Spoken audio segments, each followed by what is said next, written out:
नमस्कार, जय हिंद, वंदे मातरम। प्यारे बच्चों, यूपी लेखपाल की आपकी तैयारी निरंतर जारी है और मैं निरंतर आपके लिए पीवाईक्यू प्रश्न लेकर आ रहा हूं। वो यूपी ट्रिपल एससी के भी हैं, यूपी पीसीएस के भी हैं और बहुत सारे अन्य परीक्षाओं के हैं, क्योंकि प्रश्नों का लेवल अब बढ़ गया है।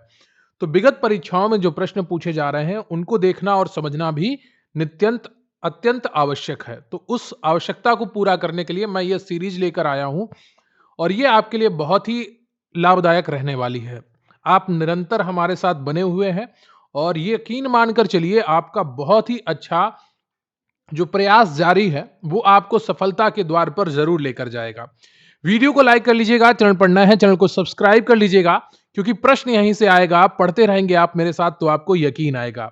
रही बात पीडीएफ्स की, तो पीडीएफ आपको स्क्रीन पर दिख रहा है, व्हाट्सएप नंबर के माध्यम से आपको मिलेंगी और वहां पर जाकर आपको पूरी जानकारी प्राप्त हो जाएगी। देखिए, बहुत से लोग यूट्यूब पे पीडीएफ्स आपको देने की कोशिश कर रहे हैं और बहुत सारे लोग टेलीग्राम के द्वारा भी पीडीएफ दे रहे हैं, लेकिन यकीन मानकर चलिए, हमसे अच्छी और हमसे बेहतर कंटेंट बहुत ही कम लोग आपको दे पाएंगे या नहीं दे पाएंगे। बहुत से बड़े बड़े कोर्स आपको पीडीएफ देते हैं, लेकिन वो क्या करते हैं, जो बोर्ड पे उन्होंने किसी टीचर ने पढ़ाया है उसी का स्क्रीनशॉट देते हैं। कोई विधिवत नोट्स आपको प्रोवाइड नहीं करवाता है। मैं आपको सभी नोट्स बहुत ही अच्छी क्वालिटी की स्थिति में आपको प्रोवाइड करवा रहा हूं, तो आप इन पीडीएफ से जुड़ सकते हैं। चलिए शुरू करते हैं बिना वक्त गवाए आज का ये बेहतरीन सेशन, क्योंकि प्रश्न यहीं से आएगा। पढ़ते रहेंगे आप मेरे साथ तो आपको यकीन आएगा। पहला प्रश्न है आपका कि समुदायों का वह संपूर्ण क्रम जो किसी दिए क्षेत्र में क्रमिक रूप से बदलता है कहलाता है।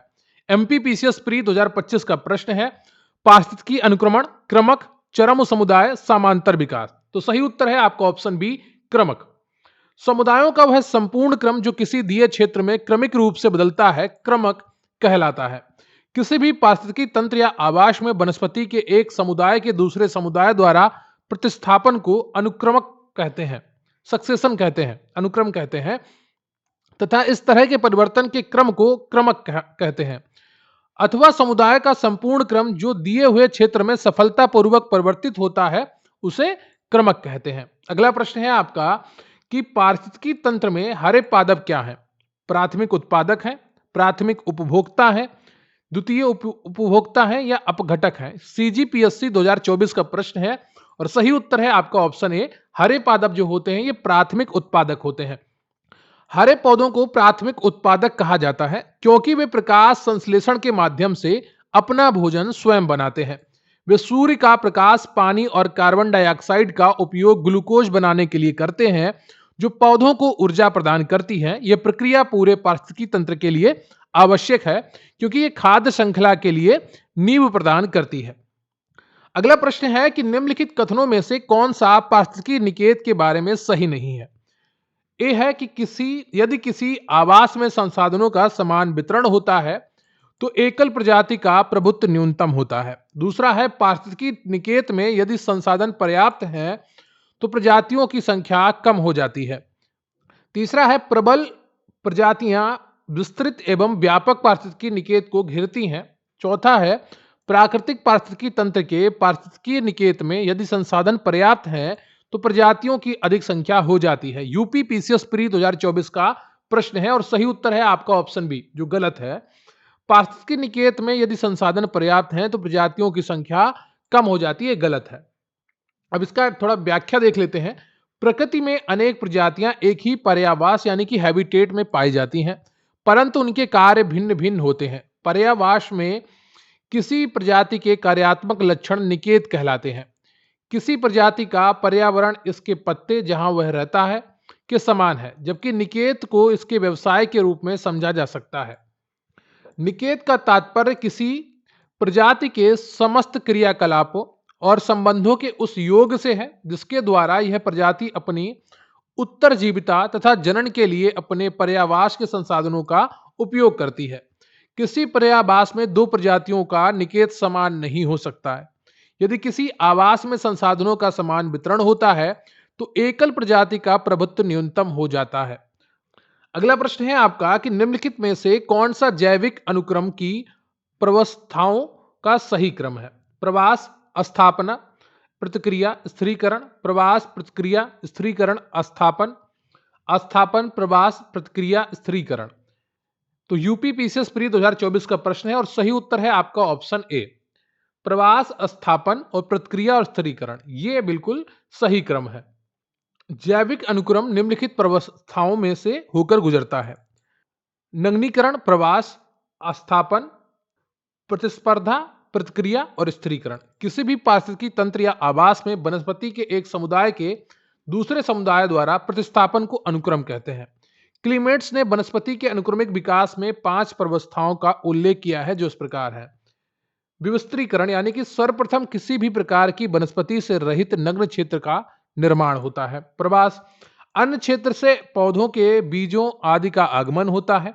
अस्थापन, पौधों के बीजों की स्थापना तथा पौधों का जनन होता है। प्रतिक्रिया, विकसित पौधों के मध्य प्रतिस्पर्धा तथा उसका स्थानीय आवास पर प्रभाव होता है। स्थिरीकरण, प्रजातियों की जनसंख्या का अंतिम समस्थिति की दशा को प्राप्त करना। अगला प्रश्न है आपका कि एक जलीय पारिस्थितिकी तंत्र के तालाब में निम्नलिखित में से किस घटक का प्रतिनिधित्व कवकों, जीवाणुओं एवं फ्लैगलेट्स के द्वारा किया जाता है। एमपीपीसीएस 2024 का प्रश्न है और सही उत्तर है आपका ऑप्शन ए, स्वपोषी घटक। एक जलीय पारिस्थितिकी तंत्र के तालाब में स्वपोषी घटक का प्रतिनिधित्व कवकों, जीवाणुओं एवं फ्लैगलेट्स के द्वारा किया जाता है। सामान्य पेड़ पौधे जो प्रकाश संश्लेषण द्वारा भोजन तैयार करते हैं, उन्हें उत्पादक अथवा स्वपोषी घटक कहते हैं।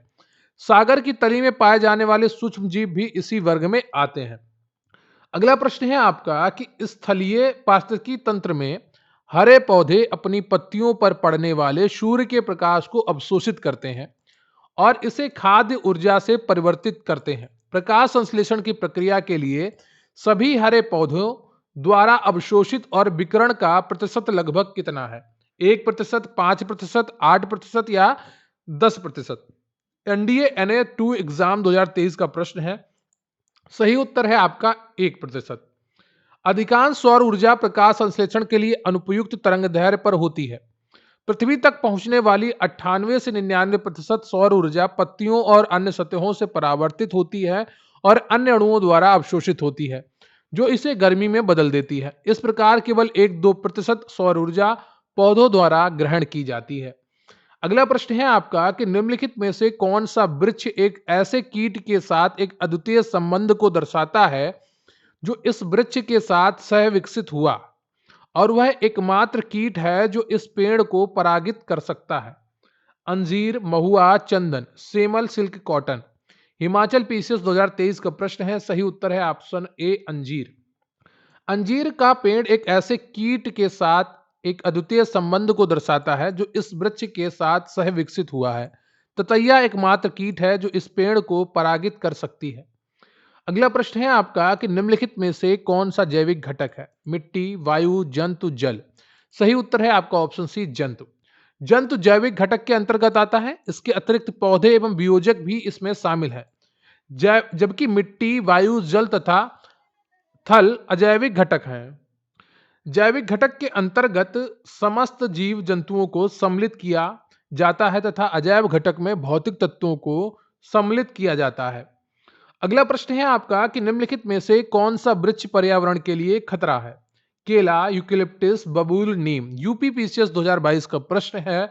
सही उत्तर है आपका ऑप्शन बी, यूकेलिप्टस। भूमि के जल का अत्यधिक दोहन के कारण यूकेलिप्टस को पर्यावरण के लिए खतरा माना जाता है। इसे पारिस्थितिकीय आतंकवादी की संख्या से अभिभूत किया जाता है। यह वृक्ष जहां पर भी उगता है वहां भूमि से बहुत अधिक मात्रा में पानी खींचता है, जिससे उस क्षेत्र में जल असंतुलन की स्थिति उत्पन्न हो जाती है।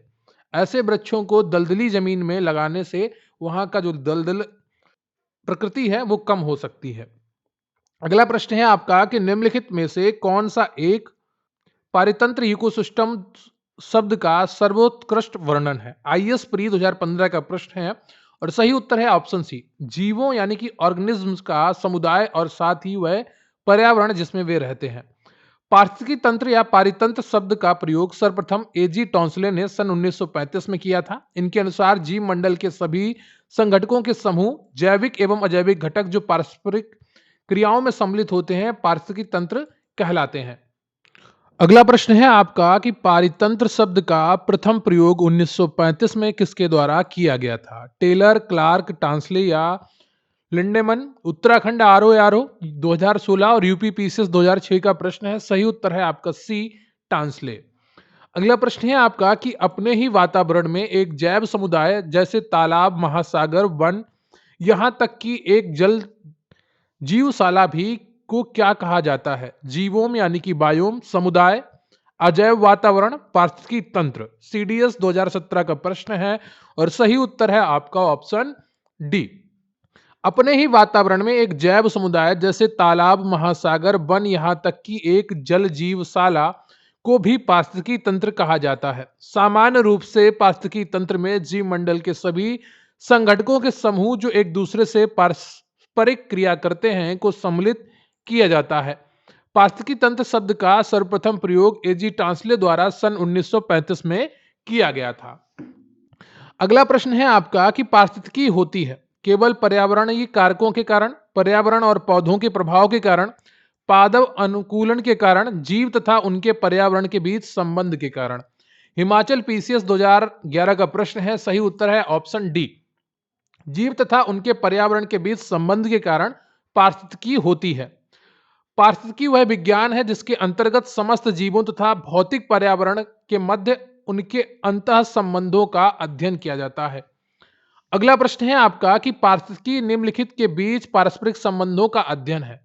जीव और वातावरण, तो ए ऑप्शन आपका सही हो जाएगा। यूपी आरओ जीएस 2014 का प्रश्न है। अगला प्रश्न है आपका कि पारिस्थितिकी विज्ञान में जिसका अध्ययन होता है वह क्या है? पृथ्वी है, वातावरण है, अंतरिक्ष है, आकाश है। उत्तराखंड पीसीएस 2004-5 का प्रश्न है और सही उत्तर है आपका ऑप्शन बी।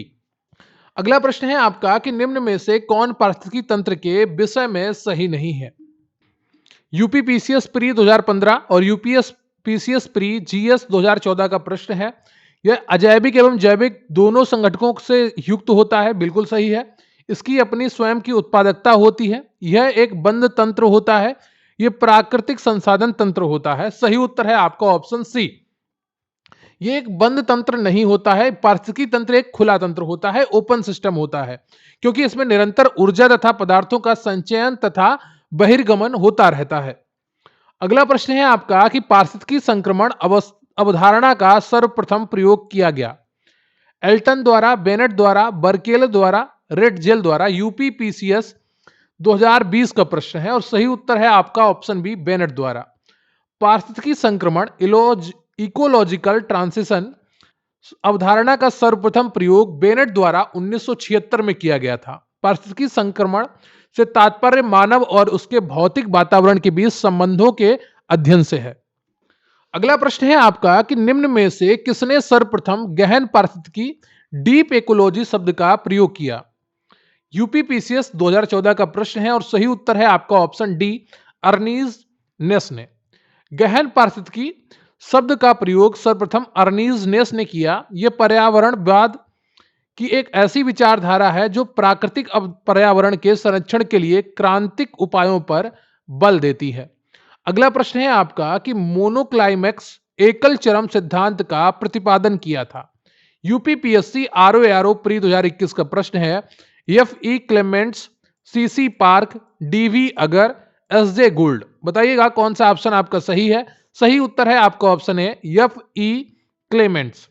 मोनोक्लाइमैक्स सिद्धांत का प्रतिपादन एफ ई क्लेमेंट्स द्वारा किया गया था। मोनोक्लाइमैक्स एक पारिस्थितिकी अवधारणा है। किसी क्षेत्र के समुदायों के अनुक्रमण की अंतिम अवस्था को क्लाइमैक्स समुदाय या क्लाइमैक्स कहते हैं। अगला प्रश्न है आपका कि पारिस्थितिकी पदछाप के माप की इकाई है। भूमंडलीय hectare, nanometre, hops cubic foot, cubic ton. UP RO GS 2016 का प्रश्न है। सही उत्तर है आपका ऑप्शन ए, भूमंडलीय हेक्टर। पारिस्थितिकी पदचिह्न पदछाप की अवधारणा का प्रतिपादन कनाडा के पर्यावरणविद विलियम रीस तथा मैथियास वाकरनैगेल ने किया था। उनकी कार्यविधि यह मापन करती है कि मानव ने पृथ्वी की कितनी वहन क्षमता का उपयोग कर लिया है। पारिस्थितिकी पदछाप के माप की इकाई भूमंडलीय हेक्टेयर के रूप में जानी जाती है, जिसको अंग्रेजी में ग्लोबल हेक्टेयर कहते हैं। अगला प्रश्न है आपका कि निम्नलिखित में से कौन सा कृत्रिम पारिस्थितिकी तंत्र है? यूपी पीसीएस 2016 और झारखंड पीएससी 2013 का प्रश्न है। धान वक का खेत, वन, घास का मैदान, झील। सही उत्तर है आपका ऑप्शन ए, धान का खेत। धान का खेत कृत्रिम पारिस्थितिकी तंत्र होता है क्योंकि इसमें प्राकृतिक रूप से जैव विविधता नहीं पाई जाती है, यह मानव द्वारा निर्मित होता है। यद्यपि वन, झील तथा घास के मैदान प्राकृतिक पारितंत्र के उदाहरण है। अगला प्रश्न है आपका कि नीचे दो वाक्यांश दिए गए हैं, एक कथन एक कारण है। कथन दिया गया है कि प्राकृतिक वनस्पति जलवायु का सही सूचकांक है। कारण दिया गया है कि जल प्रिय पौधे आर्द्र जलवायु में पाए जाते हैं।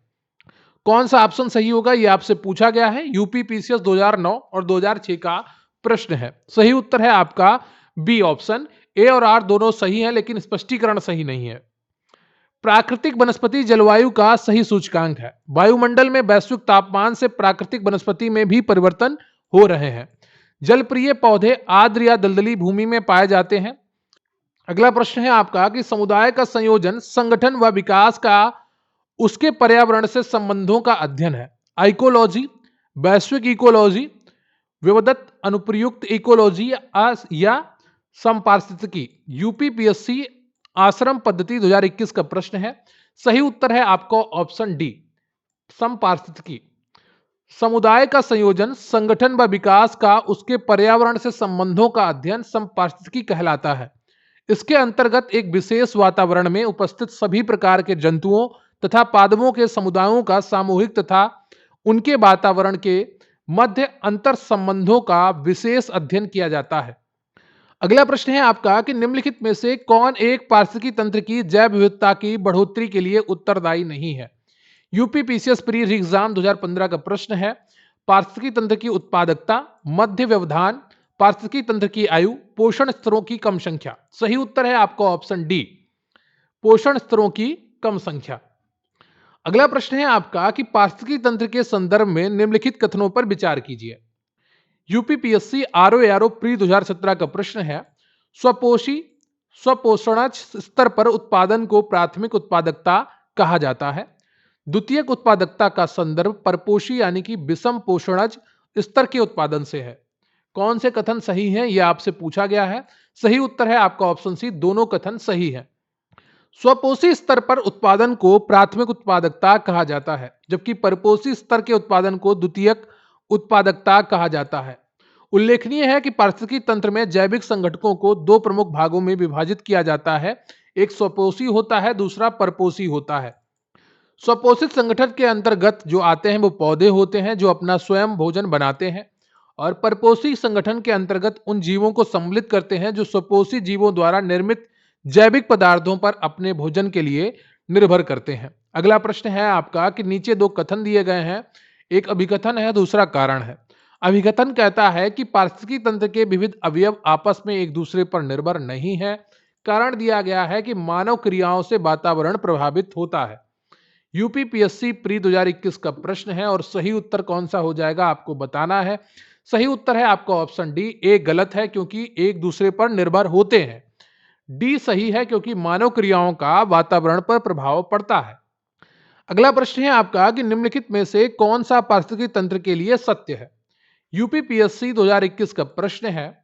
दोनों ऊर्जाओं का प्रवाह एवं खनिजों का चक्रण, केवल ऊर्जाओं का प्रवाह, केवल खनिजों का चक्रण, उपयुक्त में से कोई नहीं। सही उत्तर है आपका ऑप्शन ए, ऊर्जा का प्रवाह एवं खनिजों का चक्रण दोनों पारिस्थितिकी तंत्र के लिए सही है। पारिस्थितिकी तंत्र पारिस्थितिकी समुदाय की एक इकाई है जो जैविक, भौतिक तथा रासायनिक घटकों से निर्मित होती है।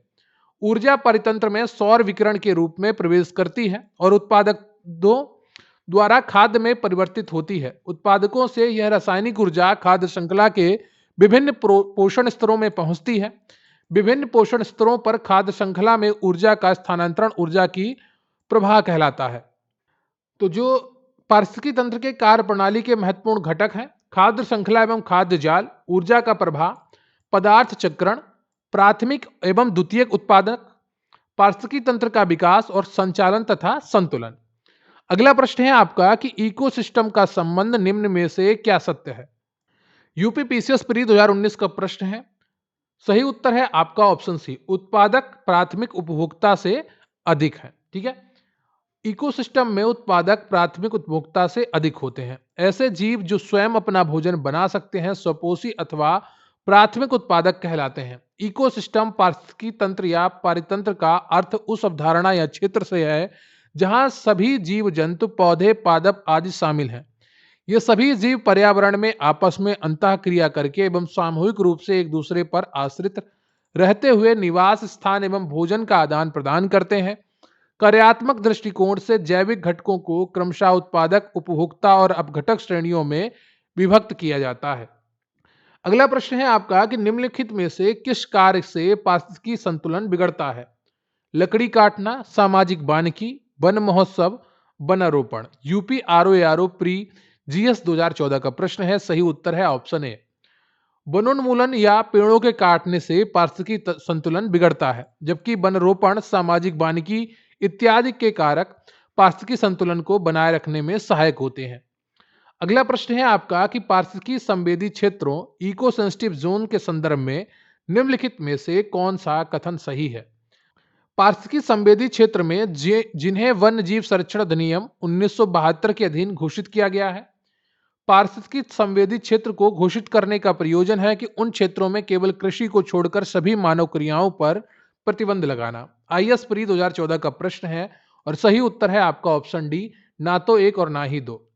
पर्यावरण संरक्षण अधिनियम 1986 के माध्यम से केंद्र सरकार को पर्यावरण के बचाव, नियंत्रण व प्रदूषण को कम करने की दिशा में कदम उठाने का पूर्ण अधिकार प्राप्त है। इस कानून के तहत पारिस्थितिकी संवेदी क्षेत्र घोषित किए जाते हैं, जिसके अंतर्गत क्षेत्र में रात्रि के समय व्यावसायिक प्रयोजनों वाले वाहनों के आवागमन, कृषि समेत अन्य मानव क्रियाओं का उचित दृष्टि से विनियमन किया जाता है। अगला प्रश्न है आपका कि बायोनोमिक्स नोमिक्स के बारे में कौन से निम्नलिखित कथन सही है? इसका शाब्दिक अर्थ होता है जीवन का प्रबंध। यह पारिस्थितिकी का पर्याय है। यह प्राकृतिक तंत्रों के मूल्य पर जोर देता है जो मानव तंत्रों को प्रभावित करते हैं। नीचे दिए गए कूट से सही उत्तर का चयन करिए। केवल एक सही है, कि एक और दो सही हैं, 2 एवं 3 सही हैं, सभी सही हैं। यूपी पीसीएस प्री जीएस 2001 का प्रश्न है। सही उत्तर है ऑप्शन सी, 2 और 3 सही है। जैव वानिकी शब्द बायो तथा नॉमिक्स शब्दों से मिलकर बना है। बायो शब्द का तात्पर्य जीव या जीवन से है, जबकि नॉमिक्स ग्रीक शब्द नोमोस से व्युत्पन्न है, जिसका अर्थ है नियम। इस प्रकार बायोनोमिक्स शब्द का शाब्दिक अर्थ है जीवन का प्रबंधन नहीं, बल्कि जीवन के नियम। अगला प्रश्न है आपका कि निम्नांकित में से कौन एक सर्वाधिक भंगुर पारिस्थितिकी तंत्र है जो वैश्विक तापन द्वारा सबसे पहले प्रभावित होगा? आर्कटिक एवं ग्रीनलैंड हिमचादर, अमेजन वर्षावन, टैगा, भारतीय मानसून। उत्तराखंड पीसीएस 2009-10 का प्रश्न है। सही उत्तर है ऑप्शन ए, आर्कटिक एवं ग्रीनलैंड हिमचादर।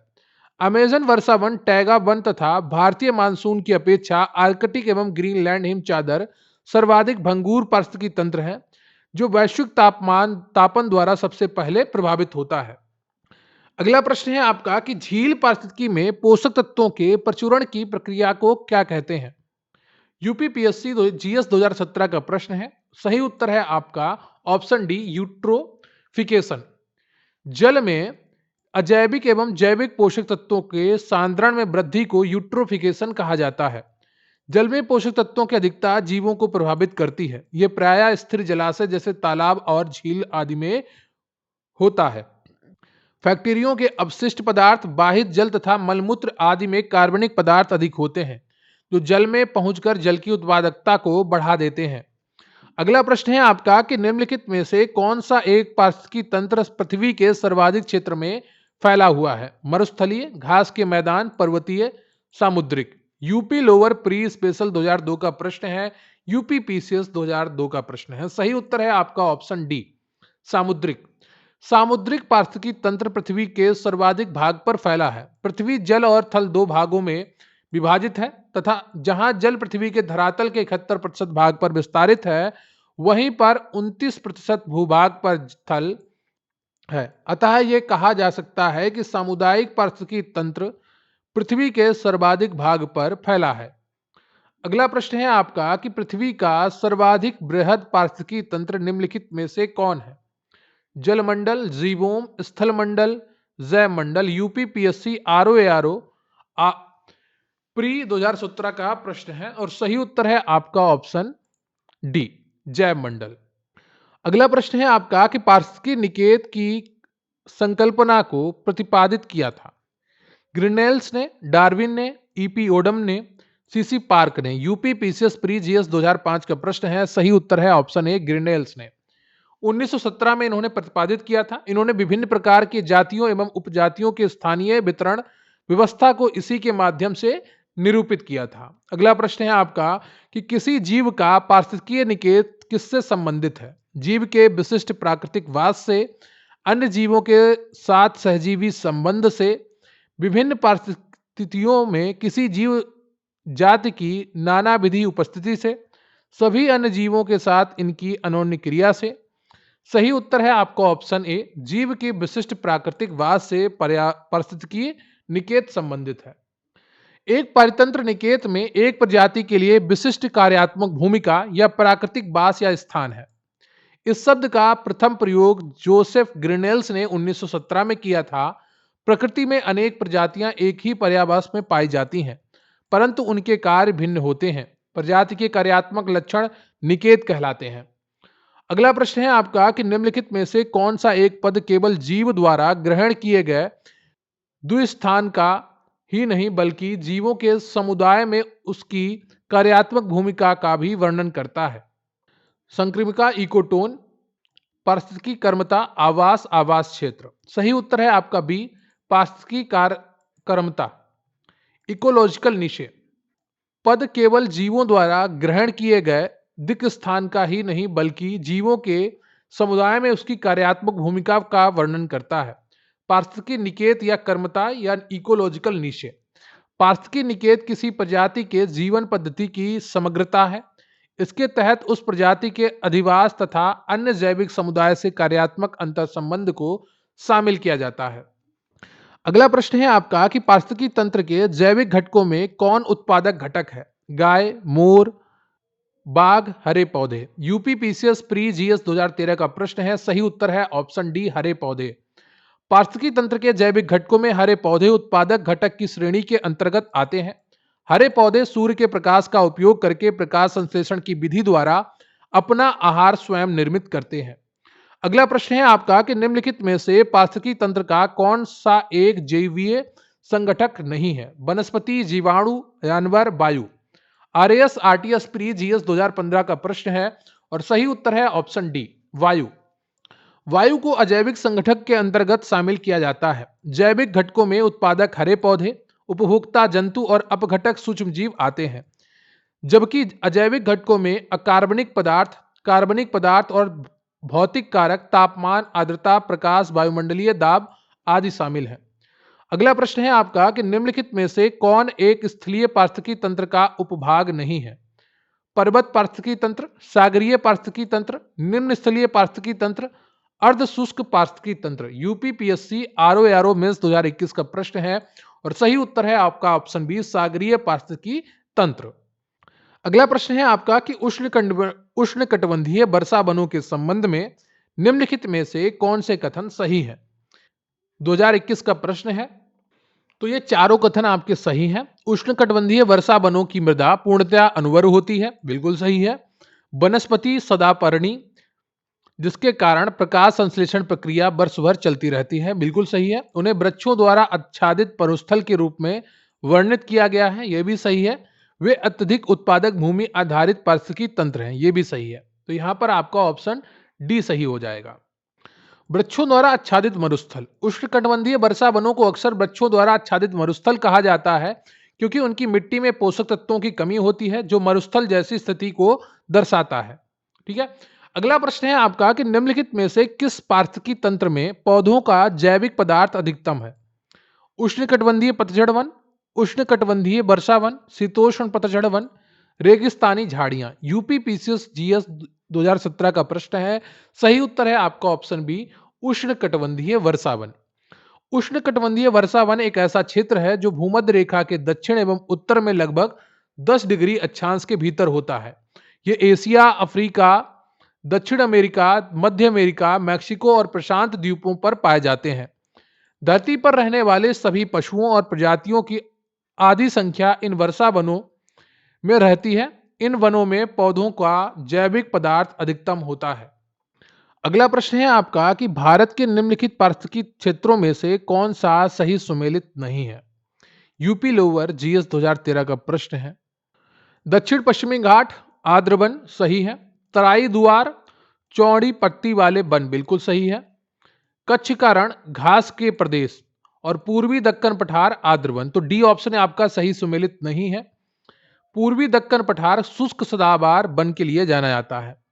अगला प्रश्न है आपका कि यदि उष्णकटिबंधीय वर्षा वन काट दिया जाए तो वह यह उष्णकटिबंधीय पर्णपाती वन की तुलना में शीघ्र पुनर्योजित नहीं हो पाता। ऐसा इसलिए होता है क्योंकि वर्षा वन में मृदा में पोषकों का अभाव होता है। यह उष्णकटिबंधीय वर्षा वन काट दिया जाए तो उष्णकटिबंधीय पर्णपाती वन की तुलना में शीघ्र पुनर्योजित नहीं हो पाता है, जिसका सबसे प्रमुख कारण है वर्षा वन के मृदा में पोषक तत्वों का अभाव होता है। अगला प्रश्न है आपका कि वन सर्वेक्षण रिपोर्ट 2021 के अनुसार क्षेत्रफल की दृष्टि से भारत में निम्नलिखित में से किस राज्य में सर्वाधिक वन आवरण है। एनडीए एग्जाम 2022 का प्रश्न है। सही उत्तर है ऑप्शन बी मध्य प्रदेश। अनुसार क्षेत्रफल की दृष्टि से भारत में सर्वाधिक वन आवरण वाला राज्य मध्य प्रदेश है। इसके बाद अरुणाचल प्रदेश आता है, फिर छत्तीसगढ़ आता है और फिर ओडिशा आता है। अगला प्रश्न है आपका कि भारत में उपयुक्त पारिस्थितिकी संतुलन बनाए रखने के लिए वनाच्छादन हेतु न्यूनतम संस्तुत भूमि क्षेत्र क्या है। आईएएस प्री 1999 का प्रश्न है। सही उत्तर है आपका बी 33%। ये लेखपाल एग्जाम के लिए महत्वपूर्ण प्रश्न हो सकता है, आपके एग्जाम में पूछा जा सकता है। भारतीय वन स्थिति रिपोर्ट 2023 के अनुसार इस समय कुल वनावरण 21.76% है। वह कुल वनावरण और वृक्षारोपण 25.17% है। अगला प्रश्न है आपका कि India state of forest report 2017 के अनुसार देश के कुल भौगोलिक क्षेत्रफल का कितना प्रतिशत वनाच्छादित है। तो सही उत्तर है आपका ऑप्शन बी 21.54। लेकिन जो नई रिपोर्ट है उसमें 21.76 है, यह याद रखिएगा। अगला प्रश्न है आपका कि निम्नलिखित में से किस राज्य में सर्वाधिक क्षेत्र वनों के अंतर्गत पाया जाता है। तो जो ऑप्शन दिए गए हैं वो बीपीएससी 2017-18 के अनुसार ऑप्शन डी सही होगा, अरुणाचल प्रदेश। ठीक है, लेकिन जो प्रथम स्थान पर है वो मध्य प्रदेश है, उसके बाद आता है अरुणाचल प्रदेश, फिर छत्तीसगढ़, फिर उड़ीसा और फिर महाराष्ट्र। अगला प्रश्न है आपका है कि मैदानों में पर्यावरण संतुलन को बनाए रखने के लिए न्यूनतम जंगली क्षेत्र चाहिए 50, 40, 33, 25। एमपीपीएससी 2009 का प्रश्न है। सही उत्तर है ऑप्शन सी 33%। पहाड़ी क्षेत्रों में यह 66% होना चाहिए और कुल भौगोलिक क्षेत्रों में 33% होना चाहिए। एक चीज और यहां ध्यान देने वाली है कि भारतीय वन नीति 1988 के अनुसार मैदानी क्षेत्रों में 25% भाग को वनाच्छादित करने का लक्ष्य निर्धारित किया गया था, लेकिन आयोग ने इसका उत्तर सी माना था। ठीक है, जो कुल भौगोलिक क्षेत्र का 33% भाग है। अगला प्रश्न है आपका कि वन ह्रास का मुख्य कारण क्या है। सड़कों का विकास, नदी घाटी परियोजनाएं, औद्योगिक विकास, कृषि विकास। यूपीपीसीएस 2011 का प्रश्न है। सही उत्तर है ऑप्शन, इसका कोई भी प्रश्न ऑप्शन सही नहीं माना जा सकता है। पिछली लगभग 2 शताब्दियों में मानवीय जनसंख्या के प्राकृतिक संशोधन पर बढ़ते दबाव के फलस्वरूप वनों का तेजी से विनाश हुआ है, जबकि कृषि कार्य हेतु झूम कृषि का अत्यधिक उपयोग में लाना भी वन ह्रास का कारण है। इस प्रकार वन ह्रास का मुख्य कारण उपयुक्त सभी विकल्प होंगे। ठीक है, अगला प्रश्न है आपका कि आईएसएफआर 2019 के अनुसार किस राज्य का वनाच्छादित क्षेत्र कुल भौगोलिक क्षेत्र के प्रतिशत के रूप में सर्वाधिक है। यूपीपीएससी 2019 का प्रश्न है और सही उत्तर है ऑप्शन डी मिजोरम। अनुसार भारत के कुल भौगोलिक क्षेत्रफल का 21.67% वनावरण है। ठीक है, सर्वाधिक वनावरण प्रतिशत वाले राज्य भारत के 3 राज्य हैं, मिजोरम, अरुणाचल प्रदेश, मेघालय। और आईएसएफआर 2023 के अनुसार भी सर्वाधिक वनावरण प्रतिशत वाला राज्य मिजोरम 85.34% है। अगला प्रश्न है आपका कि निम्नलिखित में भारत के राज्यों में कौन सा राज्य सर्वाधिक वनाच्छादित है। 2021 का प्रश्न है। सही उत्तर है आपका ए मिजोरम। प्रतिशतता के अनुसार सर्वाधिक वनाच्छादित राज्य मिजोरम है, उसके बाद अरुणाचल प्रदेश, मेघालय, मणिपुर और नागालैंड आते हैं। अगला प्रश्न है आपका कि भारत के निम्नलिखित में से कौन नगर वृक्षारोपण में विशिष्टता रखता है। विजयवाड़ा, चंडीगढ़, शिलांग, बालपराई। यूपी आरओ 2013 का प्रश्न है। सही उत्तर है आपका डी बालपराई। तमिलनाडु के कोयम्बटूर जिले में स्थित एक तहसील एवं पर्वतीय पर्यटन स्थल है। यह अन्नामलाई पहाड़ी क्षेत्र में स्थित है। अगला प्रश्न है आपका कि कथन और कारण है। कथन है कि सारे प्रयासों के बावजूद हमारे वन्य जीव संसाधन में बड़ी तेजी से कमी आ रही है। कारण है व्यवसायिक स्वार्थ इसके लिए पूरी तरह से जिम्मेदार है। यूपीपीएससी एसीएफ आरएफओ मेंस 2018 का प्रश्न है। सही उत्तर है ऑप्शन ए। प्रजातियों के विलोपन एवं नई प्रजातियों का उद्भवन एक प्राकृतिक प्रक्रिया है, परंतु यह अत्यंत धीमी प्रक्रिया है। किंतु मानव के व्यावसायिक हित ने प्रजातियों एवं वन्य जीवन तथा जैव विविधता का ह्रास अत्यंत तीव्र कर दिया है। अगला प्रश्न है आपका कि यद्यपि भारत की मानव जनसंख्या वृद्धि तीव्र गति से है, किंतु पक्षी जनसंख्या तेजी से घट रही है, क्योंकि शिकारियों की संख्या में असाधारण वृद्धि हुई है। जैविक कीटनाशक तथा जैविक उर्वरक का बड़े पैमाने पर उपयोग हो रहा है। पक्षियों के वास स्थलों में बड़े पैमाने पर कटौती हुई है। कीटनाशक, रासायनिक उर्वरकों तथा मच्छरों को भगाने वाली दवाओं को बड़े पैमाने पर उपयोग हो रहा है। यूपी लोअर 2002 का प्रश्न है और सही उत्तर है आपका ऑप्शन सी। 3 और 4 आपके यहां पर सही है। वनों के व्यापक विनाश तथा खेती योग्य भूमि के विस्तार किए जाने के कारण पक्षियों के वास स्थल बहुत कम हुए हैं। इसके अतिरिक्त कीटनाशकों, रासायनिक उर्वरकों एवं मच्छर भगाने वाली दवा के व्यापक प्रयोग के दुष्प्रभाव से बहुत से पक्षी मृत्यु के शिकार हो गए। अगला प्रश्न है आपका कि वनीकरण और व्यर्थ भूमि विकास। निम्नलिखित कार्यक्रमों पर ध्यान देना है। पुनर्वनीकरण और विद्यमान वनों में पुनः पौधरोपण, लकड़ी के अन्य विकल्पों को प्रोत्साहन और अन्य प्रकार के ईंधन की पूर्ति, पीड़कों और कीटों से होने वाले क्षय से वन क्षेत्र की हानि को रोकने के लिए पीड़कनाशकों और कीटनाशकों के व्यापक प्रयोग का संवर्धन। राष्ट्रीय वन नीति 1988 में क्या क्या सम्मिलित है? ऊपर के 4 बिंदुओं में से यह आपसे पूछा गया है और सही उत्तर है ऑप्शन डी। 1, 2 और 3 शामिल है। ठीक है। अगला प्रश्न है आपका कि राष्ट्रीय वन नीति को कब शुरू किया गया था? सही उत्तर है आपका ए 1988 में।